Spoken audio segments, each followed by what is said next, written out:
Welcome to the RallySafe training video. To begin, we'll show a brief installation of the unit to an existing fitting kit. The unit is connected to the mount by the adjustable knuckle.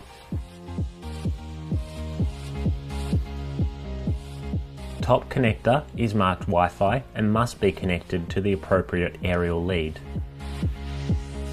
Middle connector is marked IRI and must be connected to the unmarked aerial lead.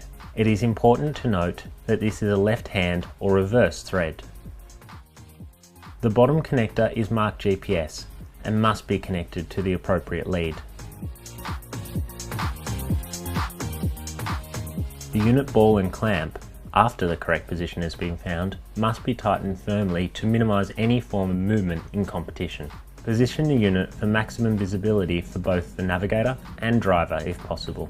Plug the power lead in carefully, making sure not to force pins if misaligned. The unit is now properly connected and will boot up, running internal tests and acquiring satellite lock.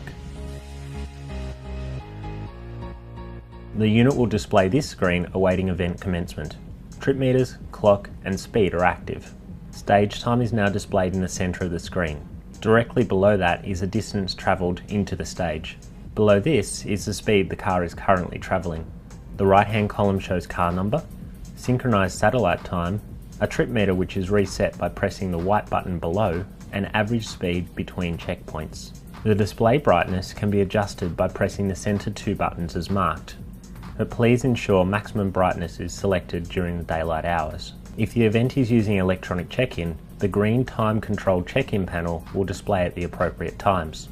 Depending on the event, this may be whenever you are in transit and at 0 km speed, or when you are within proximity of a time control. If you wish to check into a time control, press the button below. This will send your check-in time and distance to time control point to race control. As you approach a start line, the unit will go into pre-start mode and display the warning to check belts, helmets and lights. As you get closer to the start line, the unit will display a ready to start warning. When you move onto the stage, the unit will go into stage mode. The stage name is displayed at the top of the screen. Trips and average speed will be reset and your stage time will begin. The blue on stage panel will be displayed to the left side of the screen.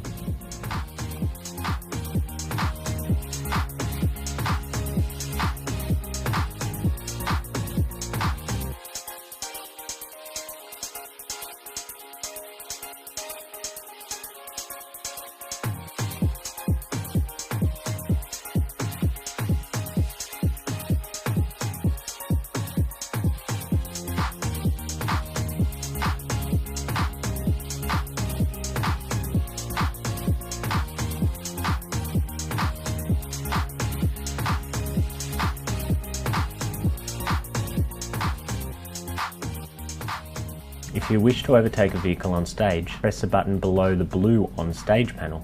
The unit will display that you are transmitting an overtake request and continue to show your current speed. The receiving unit will display the overtake request with the car number requesting to overtake and the distance between the vehicles. These screens will display for 10 seconds or until the transmitting car is moving away from the receiving car. If you haven't overtaken the vehicle in this time, press the button again to repeat.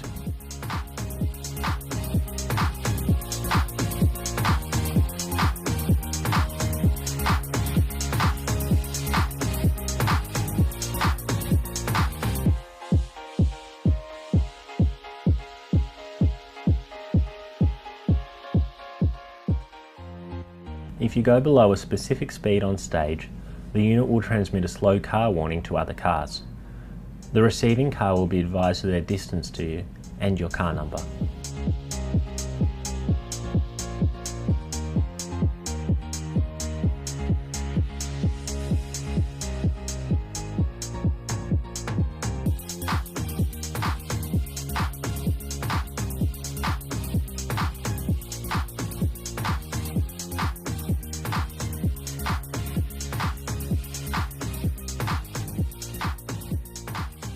If you have an incident while on stage, the unit will go into hazard mode and instantly begin transmitting to race control and following cars. The currently transmitting hazard will display in the centre of the screen, with upgrade and downgrade options to either side. There are 3 hazard types: OK, Hazard and SOS. If you do not need emergency assistance and the car is off the course and not impeding normal racing, select OK by pressing the button below.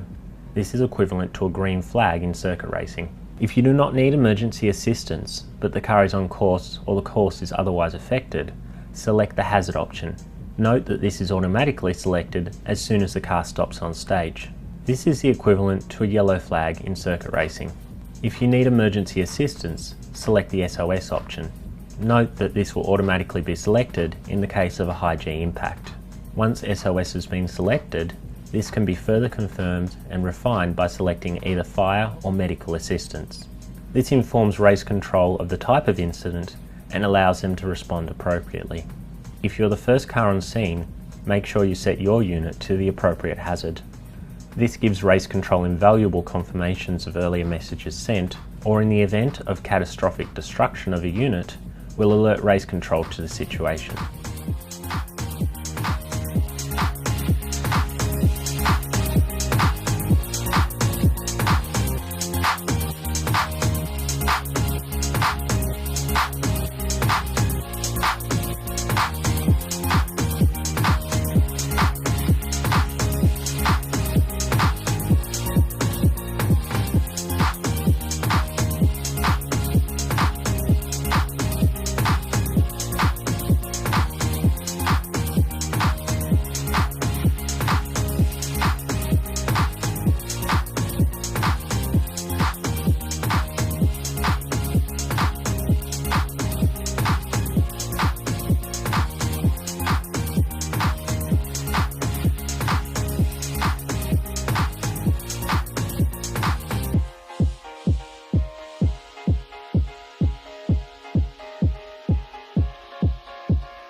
While in transit mode, the options menu can be displayed. This gives you access to your stage times and the option of sending a manual hazard while in transit. The time screen will list all stage, marked S, and transit, T, times collected since it was powered up. Scroll through the stages with the next and prev options. If you send a hazard in transit, you can upgrade or downgrade as normal, but you can also cancel by pressing one of the middle buttons.